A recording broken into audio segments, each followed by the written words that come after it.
और ये इतना बड़ा अपराध है कि सदन से ही बाहर नहीं किया। हम 4 साथियों को 3 दिन के लिए सदन से निलंबित कर दिया।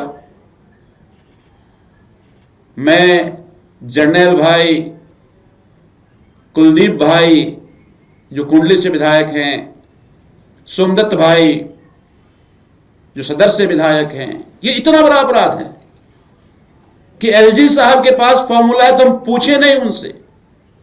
दिल्ली की जनता की जान जाती रहे पर हम सवाल ना करें कि अगर आपके पास तरीके थे तो दिल्ली के लोगों की जान क्यों गई। सवाल पूछने का इतना बड़ा सजा कि सदन जो दिल्ली के लोगों की सबसे बड़ी पंचायत है, जहां इतने सारे मुद्दे हैं, 10 महीने की सरकार में जो 10 महीने का वादा था खाली, भाई उन्होंने कहा था कि पहली ही कैबिनेट में 2500 रुपए देंगे, नहीं मिला, उस पर सवाल पूछते। इन्होंने कहा था कि होली हो दिवाली हो सिलेंडर मुफ्त देंगे, 500 सिलेंडर देंगे, सवाल पूछते। कहा था 22 में वाटर लॉगिंग नहीं होगी, 50,000 लोगों की मौत हो गई, क्यों हुई, सवाल पूछते। अक्टूबर में कहा यमुना साफ हो गया, दिसंबर में कहते यमुना में जाना नहीं, ऐसा क्यों। 3 महीने से लोग मर रहे हैं, सवाल पूछते। दिल्ली की जनता ने हम सबको इसलिए चुना कि हम सदन में जाकर के जनता की बात रखें, और सदन के जो स्पीकर हैं वो सदन के वो चलाते हैं, उनकी जिम्मेदारी है कि दिल्ली की जनता की बातें सदन में हो। ये राजनीतिक बयानबाजी ना हो, अपने मियां मिट्टू ना बने आप। तो सदन के दिल्ली के सेहत के दिल्ली के विषय की चर्चा करने के लिए मैं भेजा है और आप हमें निकाल दिए।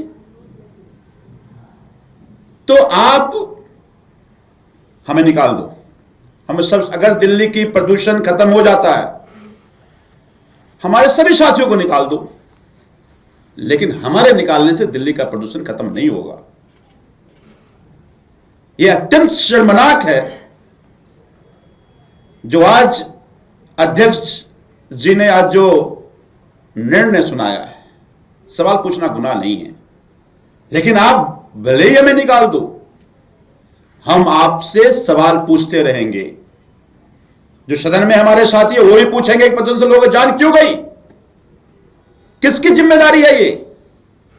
और हमें बाहर की हम सड़क पे भी पूछते रहेंगे। दिल्ली के लोगों के जान का खिलवाड़ नहीं कर देंगे। दिल्ली के लोगों को गुमराह करके वोट लिया आपने दिल्ली के लोगों को कहा था कि हमारी सरकार आएगी तो दिल्ली में साफ हवा होगा। अरविंद केजरीवाल सरकार 10 साल में दिल्ली में जो करना था किया प्रदूषण को कम करने के लिए, लेकिन ये दिल्ली का विषय नहीं है। लोगों को लगा कि हां ये डबल इंजन की सरकार बनेगी तो अगल बगल के राज्य भी काम करेंगे। दिल्ली में थर्मल प्लांट बंद किए थे, 14 थर्मल प्लांट चल रहे हैं दिल्ली एनसीआर में। लगा इनकी सरकार आएगी ये बंद कर देंगे, साफ हवा दिल्ली आएगी, ये जो ईंट की भट्टी प्रदूषण होता है वो नहीं होगा, थर्मल मिक्सिंग प्लांट जो चल रहे हैं वो नहीं चलेंगे, या वो सारे इंडस्ट्री जिससे हैजार्डस गैसेस निकलते हैं, पॉल्यूटेंट निकलते हैं, वो बंद कर दिए जाएंगे, दिल्ली में साफ हवा होगी। वो तो नहीं किया, लेकिन हम सवाल पूछेंगे तो हमें सदन से निकाल दोगे। हम इसकी निंदा करते हैं और सवाल हम लगातार रेखा जी आपसे पूछते रहेंगे। हम दिल्ली